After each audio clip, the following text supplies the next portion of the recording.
नवरात्रि के दिनों में घर में लाकर रख लें, ये चीज माता रानी बहुत ही ज्यादा प्रसन्न होती है और अपने भक्तों की सभी प्रकार की जो भी मनोकामना है उसे पूर्ण करती है। इसलिए नवरात्रि के समय में दिन में सोना नहीं चाहिए। नवरात्रि के समय में हमें भूल कर भी शराब वगैरह का सेवन नहीं करना चाहिए। लहसुन प्याज जैसी तामसिक चीजों का त्याग कर देना चाहिए। तथा नवरात्रि में कौन सी ऐसी चीज है जिसे हम घर में खरीद करके लाएं जिससे हमारे घर में अन्न धन की बढ़ोतरी हो, सारी जानकारी इस वीडियो में जानेंगे। कयों की भक्त तो इस बार नवरात्रि पूरे 9 दिनों की है। जैसे कि 19 मार्च को नवरात्रि प्रारंभ होगी, 27 मार्च 2026 को नवरात्रि का समापन होगा, 26 मार्च को महाअष्टमी है या आप दुर्गा अष्टमी भी कह सकते हैं और 27 मार्च को नवमी तिथि रहेगी। यानी कि जो भी भक्त इन 9 दिनों में नवरात्रि का व्रत करते हैं वे सभी 27 मार्च को अपने व्रत का पारण करेंगे। और अब जान लेते हैं कि माँ दुर्गा इस बार कौन सी सवारी पर सवार होकर आ रही है। देखिए, गुरुवार के दिन माँ दुर्गा का आगमन हो रहा है और जब नवरात्रि का प्रारंभ गुरुवार से होता है तो ऐसे में माँ दुर्गा की सवारी होती है डोली। तो इस बार चैत्र नवरात्रि पर माँ दुर्गा डोली पर सवार होकर आ रही है और 9 दिनों तक ब्रह्म मुहूर्त में की गई पूजा बहुत ही शुभ मानी जाती है। इससे समस्त देवी देवताओं की कृपा प्राप्त होती है और पूजा पाठ का फल कई लाख गुना प्राप्त होता है। तो चलिए शुरू करते हैं। दोस्तों, अब आप में से अधिकतर ऐसे लोग हैं जो कि बोलते हैं, गुरुजी हम धनवान बनने के लिए क्या करें। तो नवरात्रि के समय में सुनिए, अगर आर्थिक कष्टों से आप छुटकारा चाहते हैं तो चांदी की कोई भी कुछ भी सामग्री ला करके देवी माता को समर्पित करना। नवरात्रि के समय में चांदी से बनी कोई भी सामग्री ला करके माता रानी को समर्पित करना और इस चांदी से बनी हुई जो सामग्री आप ला करके समर्पित करेंगे तो 10वें दिन आपको इसे गंगा जल से स्नान करने के बाद लाल कलर के कपड़े या फिर चांदी की डिब्बी अगर आपके पास में है तो 5 चावल के साथ में 5 गोमती चक्र 5 आपको कौड़ी रखनी है, उसमें डाल करके आप इसे रख सकते हैं। वह लाल कलर के कपड़े में बांध करके धन तिजोरी में रखिए, उत्तर दिशा में रखिए। आपके घर में पैसे आने के सभी मार्ग खुल जाएंगे, ऐसा कहते हैं। इस उपाय से दरिद्र व्यक्ति भी धनवान बन सकता है। दोस्तों, आप में से ऐसे लोग हैं जो कि आरोग्य पाना चाहते हैं तो नवरात्रि के प्रथम दिन से लेकर के अंतिम दिन तक अभी भी गाय का घी ला करके रखें, बिल्कुल ही गाय का घी ला करके रखें और उसकी जोत जलाएं। और माता रानी का जो बीज मंत्र कहा गया है, माता रानी का बीज मंत्र ओम एवं क्लीं चामुंडाय विच्चे, यह बीज मंत्र का जप जरूर करना है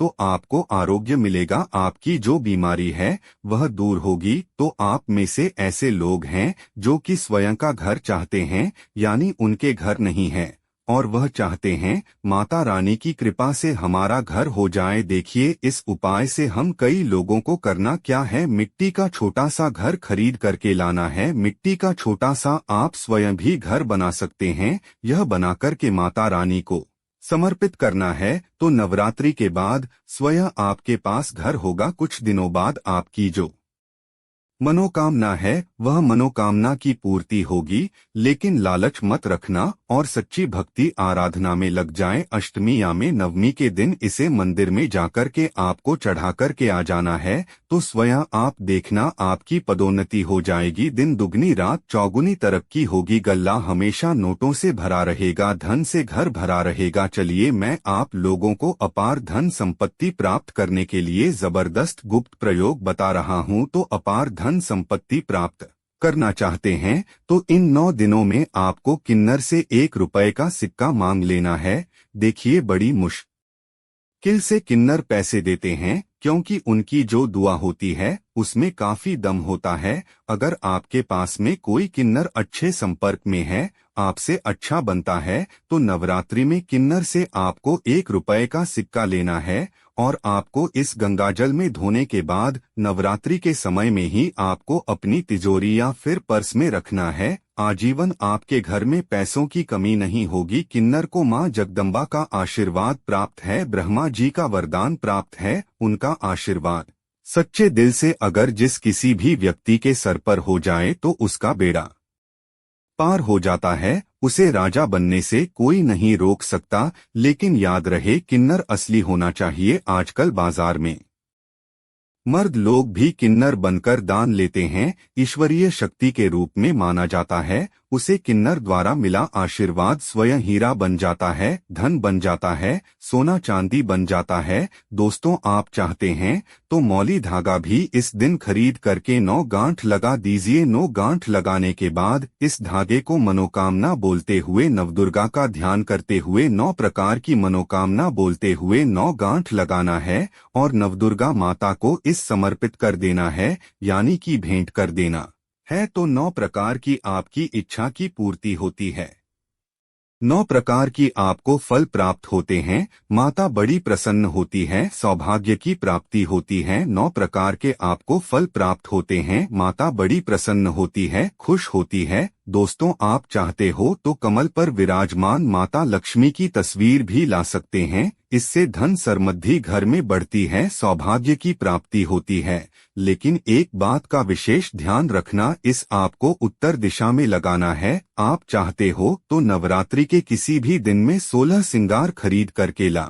सकते हैं। ऐसा माना जाता है जो भी व्यक्ति अपने जीवन काल में चाहे एक ही बार क्यों ना हो, चाहे जो भी माता बहनें जीवन काल में चाहे एक ही बार क्यों ना हो, माता रानी को अगर 16 श्रृंगार चढ़ा दें तो ऐसे व्यक्ति की जो पारिवारिक जीवन में जो अशांति है, ऐसे व्यक्ति के अगर पारिवारिक जीवन में किसी भी प्रकार की परेशानी है, वह परेशानी समाप्त हो जाती है। दोस्तों, नवरात्रि में आप चांदी के सिक्के लाइए, इसे बहुत ही अच्छा माना जाता है। मोर पंख शास्त्रों में बहुत ही शुभ माना गया है। नवरात्रि में मां सरस्वती का जो प्रिय मोर पंख है, अगर घर में लाकर की स्थापित करते हैं तो आपके घर में जितने भी विद्यार्थी हैं, उनके पढ़ने लिखने की जो क्षमता है वह तीव्र हो जाती है, बुद्धि का विकास होता है, बल बुद्धि बढ़ती है, ताकत बढ़ती है। ऐसा व्यक्ति शिक्षा के क्षेत्र में कभी हारता नहीं है। मोर पंख लाकर के घर में स्थापित करके रखने से यह घर से नकारात्मक ऊर्जा को भगाने का काम करते हैं। घर में एक प्रकार का पॉजिटिव वातावरण यह कर देते हैं, घर में नकारात्मक शक्ति को सोख लेते हैं, अपने अंदर में समाहित कर लेते हैं। दोस्तों, आप कुछ करें या ना करें, लेकिन नवरात्रि के समय में केले का पौधा अपने घर में जरूर लगाना। नवरात्रि में अगर कोई भी व्यक्ति केले का पौधा अपने घर में लगता है, आंगन में लगता है, पूजन करने के बाद अगर रोज इसमें जल चढ़ाते हैं तो ऐसा माना गया है, ऐसे व्यक्ति को धनवान बनने से, गुणवान बनने से दुनिया की कोई भी शक्ति नहीं रोक पाती है। क्योंकि केले के वृक्ष में स्वयं माता लक्ष्मी, जगत मां लक्ष्मी नारायण जी बसते हैं। और नवरात्रों में अगर केले का वृक्ष घर में लाया जाए तो घर में खुशहाली आती है, तरक्की बढ़ती है, नौकरियां प्राप्त होती है, सरकारी नौकरी प्राप्त होती है। दोस्तों, और भी कुछ सामग्री है जिसे नवरात्रि में आपको अवश्य लानी चाहिए, जैसे कि चांदी का कछुआ। अगर आपके पास थोड़े बहुत पैसे हैं तो चांदी का कछुआ अपने घर में जरूर लाइए। चांदी का कछुआ घर में लाकर के स्थापित करने से हमारे घर में सुख, शांति, वैभव एवं धनधान्य की वृद्धि होती है और माता रानी की सेविका भी होती है। जो देखी है कि माता का भक्ति माता रानी के लिए क्या क्या लाया है, वह चीज होना घर में बहुत ही जरूरी है। नवरात्रि में कुछ ना कुछ घर में जरूर लाना चाहिए, इससे माता रानी बहुत प्रसन्न होती है। दोस्तों, चांदी का कमल स्थापित कर सकते हैं घर में लाकर के, या फिर नवदुर्गा माता को समर्पित कर सकते हैं। नवदुर्गा माता को चांदी का कमल लाएं और समर्पित कर दीजिए। उसके बाद आप जो है 10वीं तिथि को यह कमल आप अपने धन स्थान में रखना, ऐसा माना जाता है। कमल की जितनी भी पंखुड़ियां होती है उतना ही आपको एक प्रकार से हम बोल सकते हैं तो 8 मार्ग से आपको धन प्राप्त होगा। कुछ भी मार्ग हो सकता है। दोस्तों, आप चाहते हैं तो घर में त्रिशूल भी खरीद करके ला सकते हैं। जो लोग शत्रु से परेशान रहते हैं, तीनों प्रकार के फूलों से बचना चाहते हैं, फूल चांदी कल आते हैं, तभी इस उत्तम माना जाता है। आपके शत्रु आपको अनावश्यक परेशान करते हैं, परेशान करना बंद कर देंगे, उल्टा उनका ही विनाश हो जाएगा। देखिए, आप चरण पादुका भी ला सकते हैं। जो व्यक्ति धनवान बनना चाहते हैं, सिद्धपा प्राप्त करना चाहते हैं, ऐसे व्यक्ति को नवरात्रि के समय में माता रानी को चरण पादुका जरूर भेंट करनी चाहिए। माता रानी को प्रसन्न करने के लिए कई उपाय बताए गए हैं, लेकिन नवरात्रि के दिन में अगर गुड़हल के फूल ले आते हैं, ध्यान से सुनिएगा, गुड़हल के कौन से फूल लाने हैं? जो रेड कलर के फूल होते हैं, जिसमें विवाह निकली हुई होती है, इस प्रकार के आपको फूल लाने होते हैं और इस फूल की 21 की संख्या में माला आपको बनानी है। नवरात्रि के सप्तमी तिथि को अगर आप माता काली को चढ़ा देते हैं तो बिल्कुल ही आपकी जो भी मनोकामना हो वह मनोकामना की पूर्ति होती है। पर नहीं कर पाते हैं तो नवरात्रि के किसी भी दिन में आप माता रानी को जो गुड़हल की होती है माला, लाल कलर की गुड़हल होते हैं, इसकी पुष्प की माला बनाकर रात 8 बजे के बाद नवदुर्गा माता को समर्पित कर देना। आपकी इच्छा पूर्ण होने से 1 महीने के भीतर में बड़ी से बड़ी इच्छा की पूर्ति होगी। अगर आप भी माता रानी को मानते हैं, माता रानी के प्रति थोड़ी भी आस्था है, विश्वास है, तो कमेंट बॉक्स में जय माता दी जरूर लिखना। वीडियो को लाइक करें, इसे अपने दोस्तों यारों में आगे जरूर शेयर करना हो सकता है अगर आप इस वीडियो को शेयर करें। और अगर कोई व्यक्ति गरीबी से जूझ रहा हो, इस वीडियो को देखने के बाद अगर उपाय करने से गरीबी मिट जाए, कंगाली मिट जाए या फिर पारिवारिक कलह है वह भी दूर हो जाए, जो आप वीडियो शेयर करते हैं किसी की जिंदगी को बर्बाद होने से भी बचा लेते हैं। भक्तों, कन्या पूजन नवरात्रि के 8वें या 9वें दिन किया जाने वाला एक पवित्र अनुष्ठान है, जिसमें छोटी अविवाहित कन्याओं को देवी दुर्गा का स्वरूप मानकर उनकी पूजा की जाती है। दोस्तों, अगर आप छोटी छोटी कन्याओं को देवी का स्वरूप मानते हैं, माता लक्ष्मी, काली, सरस्वती का रूप मानते हैं, तो वीडियो को लाइक जरूर करना। भक्तों, 10 वर्ष से कम उम्र की कन्या देवी का साक्षात स्वरूप होती है। तो चैत्र नवरात्रि में कन्या पूजन कब है, अष्टमी कब है, नवमी कब है, नवरात्रि में कन्या पूजन कैसे करें और क्या है कन्या पूजन का शुभ मुहूर्त? जानिए, कन्याओं को भोजन में दही जलेबी खिलाए या घर का बना खाना या पूरी कचौरी या पक्का खाना, कन्याओं को कौन सी थाली में कौन से बर्तन में भोजन करना चाहिए, कन्याओं को उपहार में क्या देना चाहिए और क्या नहीं, और यह भी जानिए नवरात्रि में कलश के ऊपर जो नारियल होता है उसे तोड़कर कन्या को दे या गंगा में विसर्जित कर दे। जानिए सब कुछ इस वीडियो में। कन्याओं को ऐसा खाना तो गलती से भी मत खिला देना, पूरा परिवार बर्बाद हो जाएगा, व्रत टूट जाएगा। साथ ही साथ जानिए किस उम्र की कन्याओं को देवी का स्वरूप माना जाता है। आज का वीडियो बहुत लाभकारी है दोस्तों। नवरात्रि का यह पावन पर्व 9 देवी अर्थात 9 कन्याओं को समर्पित है। कन्या पूजन करने से हमारे समस्त प्रकार के दोष दूर होते हैं। आपको बता दें, इस बार माता रानी पालकी की सवारी पर पृथ्वी लोक पर आ चुकी है और हर घर में भ्रमण कर रही है और भक्तों के कष्टों को दूर करेंगी। जब जब माता रानी पालकी पर सवार होकर आती है,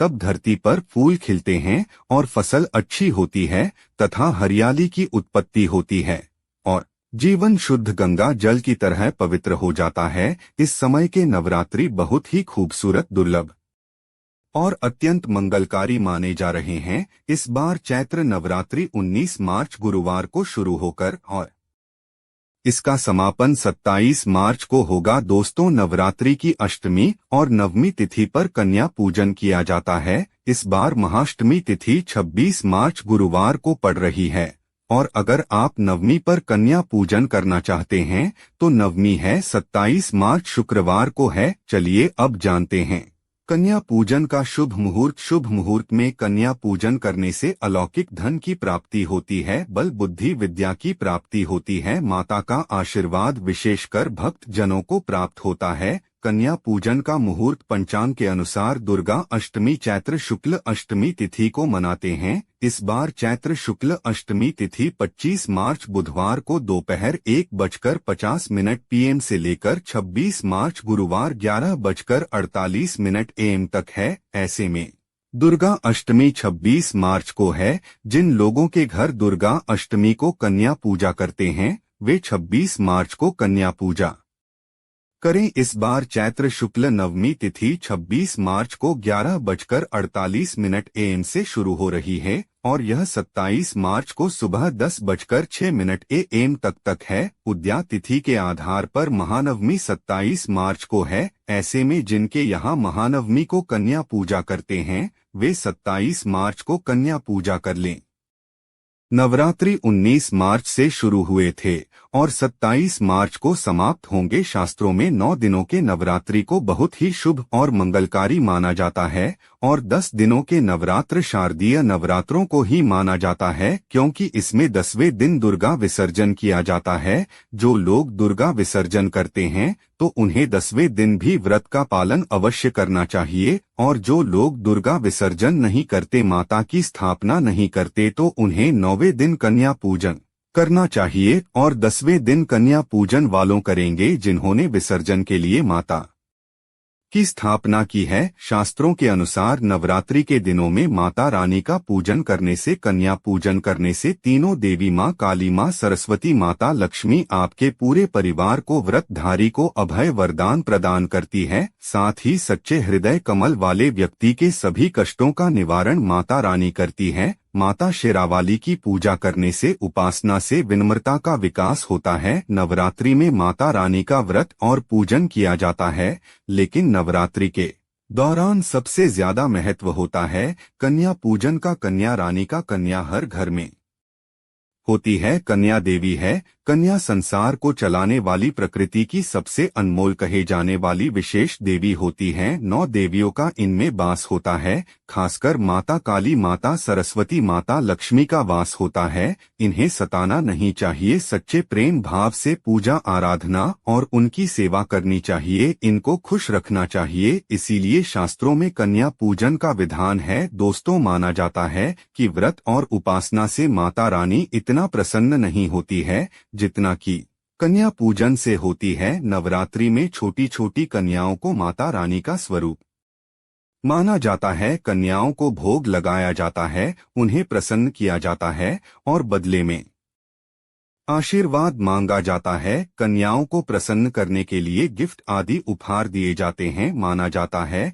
कि अगर कन्याओं को कोई भेंट दी जाए और वह खुशी खुशी से स्वीकार कर ले तो इसका मतलब है कि माता रानी अर्थात माता वैष्णो ने वह भेंट स्वीकार कर ली है। जिन पर कन्याएं प्रसन्न होती है तो समझो उन्हें माता रानी का आशीर्वाद मिल गया और माता रानी की कृपा से उन्हें मुँह मांगा वरदान प्राप्त होता है। नवरात्रि में 2 साल से लेकर 9 साल तक की कन्याओं का पूजन होना चाहिए। अष्टमी अथवा नवमी में कन्याओं के पैर धोकर उन्हें भोजन कराना, उपहार आदि देना श्रेष्ठ माना जाता है। दोस्तों, कैसे करें कन्याओं का स्वागत? कन्या जब आपके घर आए तब सभी के पैरों को दूध और पानी से उनके पैरों को धुलना चाहिए। यदि यह कार्य कोई पुरुष करे तो अतिश्रेष्ठ है। पुरुषों को यदि अपने पाप कम करना है तो कन्याओं के चरण अवश्य धुलना चाहिए। फिर उसके बाद कन्याओं को किसी साफ जगह पर जमीन पर कपड़ा बिछाकर बैठना चाहिए। कपड़ा गंदा नहीं होना चाहिए। अक्सर लोग गंदा कपड़ा ही बिछा देते हैं, इससे आपका व्रत टूट सकता है। उनके माथे पर अक्सर फूल और कुमकुम लगाना चाहिए। फिर उसके बाद भोजन ग्रहण करवाना चाहिए, लेकिन हमेशा याद रहे कन्याओं की थाली में 3 पूरियां कभी ना रखें, इसे शुभ नहीं माना जाता। 3 पूरियां तथा 3 रोटियां मरने वाले व्यक्ति के लिए निकाली जाती है और जेल में कैदियों के लिए निकाली जाती है, लेकिन 1-2 करके पूरियां दे सकते हैं, इससे 3 संख्या बढ़ जाती है। दोस्तों, कन्याओं को खाना खिलाने के बाद अंत में कन्याओं के सर पर लाल चुनरी उड़ाना चाहिए और भोजन में आपको खीर, पूरी, हलवा, चना तथा आलू की सब्जी, छोले वगैरह की सब्जी खिलाना चाहिए। पनीर खिलाया जा सकता है, लेकिन भूल से भी लहसुन और प्याज का इस्तेमाल कभी ना करें, अन्यथा अनर्थ हो जाएगा। क्योंकि हमने शुरू में ही बताया है कि कन्याओं में माता लक्ष्मी, माता सरस्वती और माता काली का स्थान होता है। इसीलिए लहसुन प्याज उनकी थाली में ना परोसें, क्योंकि इस दिन माता जागरूक अवस्था में होती है। अक्सर कई लोग कभी कभी ज्यादा ओवर स्मार्ट हो जाते हैं। वह कन्याओं को चिप्स, कुरकुरे जैसी चीज खिलाते हैं, जो कि घोर अनर्थ माना जाता है, क्योंकि इसमें लहसुन प्याज होता है, जिसके कारण आपका व्रत खंडित हो सकता है। माँ दुर्गा क्रोधित हो सकती है। जहां अपने 9 दिन तक व्रत रखा, लहसुन प्याज का परहेज किया, लेकिन अंत में आपकी एक गलती पूरे व्रत को खंडित कर सकती है। कन्याओं को गलती से भी डब्बा बंद चीज ना खिलाए जिसमें लहसुन प्याज होता है। मार्केट में कई ऐसी चीज होती है जिसमें लहसुन प्याज का इस्तेमाल होता, ऐसा आप गलती से भी मत करना दोस्तों। कई लोग कन्या पूजन में खाना घर पर नहीं बनाते और मार्केट से रेडीमेड खाना लेकर आते हैं और उसे कन्याओं को खिलाते हैं और दही जलेबी खिलाते हैं। यह शुभ नहीं माना जाता। भले ही आप दही जलेबी खिला सकते हैं, परंतु माता को घर का बना हुआ शुद्ध खाना, शुद्ध भोजन ही अति प्रिय है। खासकर नवरात्रों के दौरान घर में पक्का खाना अवश्य ही बनना चाहिए। माता रानी बहुत प्रसन्न होती है। घर का बना हुआ पक्का खाना ही कन्याओं को खिलाना चाहिए। हमेशा याद रखें, कन्याओं को प्लास्टिक के बने दोने में खाना नहीं खिलाना चाहिए। ऐसे बर्तन पूजा पाठ के लिए अशुद्ध होते हैं। कन्याओं को स्टील के बने बर्तनों में या फिर पत्ते के में बर्तनों में ही भोजन खिलाना चाहिए। मार्केट में पत्ते मिलते हैं और पत्तों की बनी जो थाली होती है बहुत सस्ती मिलती है। 5 रुपए 10 रुपए में बड़ी आसानी से मिल जाती है। बहुत शुभ मान जाते हैं। पत्तों के बर्तन जो प्लास्टिक के बर्तन होते हैं उससे तो सस्ते ही मिलते हैं। पत्तों के बर्तन शुभ और मंगलकारी माने जाते हैं। देवता इसी में भोजन ग्रहण करते हैं। दोस्तों, भोजन करने के बाद कन्याओं की थाली में एक लौंग जरूर रखना चाहिए, क्योंकि लौंग देवी शक्ति और मां दुर्गा को अति प्रिय है। लौंग में नवदुर्गा का वास होता। इन 9 दिनों में माता रानी को लौंग का भोग भी लगाया जाता है। इसीलिए कन्याओं की थाली में चुपचाप एक लौंग जरूर रखें। आपका भाग्य चमक जाएगा। माता लक्ष्मी आपके जीवन में धन की कोई भी कमी नहीं होने देगी। अब आपको बता दें कन्याओं को उपहार में क्या दें। कन्याओं को खुश करने के लिए उनकी थाली में दक्षिणा डालें, ताकि आपके घर में संपन्नता बनी रहे और घर में धन की कोई कमी ना हो। कन्याओं को एक सुंदर सा गिफ्ट दे सकते हैं। शास्त्रों में बताया गया है कि कन्या जितना खुश होती है, माता रानी उतना ही जल्द फल की प्राप्ति प्रदान करती है। ऐसे में आप कन्याओं को चॉकलेट बॉक्स दे सकते हैं, खूबसूरत कपड़े दे सकते हैं। याद रहे, गलती से भी काले कपड़े ना दे। स्टील के बर्तन भी गिफ्ट के तौर पर दे सकते हैं। याद रहे, कन्याओं को लोहे का कोई भी सामान नहीं देना चाहिए। दोस्तों, जब कन्या अपने घर के लिए प्रस्थान करें, उनके चरण जरूर छुए और अपने मन में अपनी प्रार्थना को पक्का करें। सच्चे दिल से मांगी हुई इच्छा माता रानी अवश्य ही पूरा करती हैं। वीडियो को एक लाइक करें और कमेंट में जय माता रानी लिखें।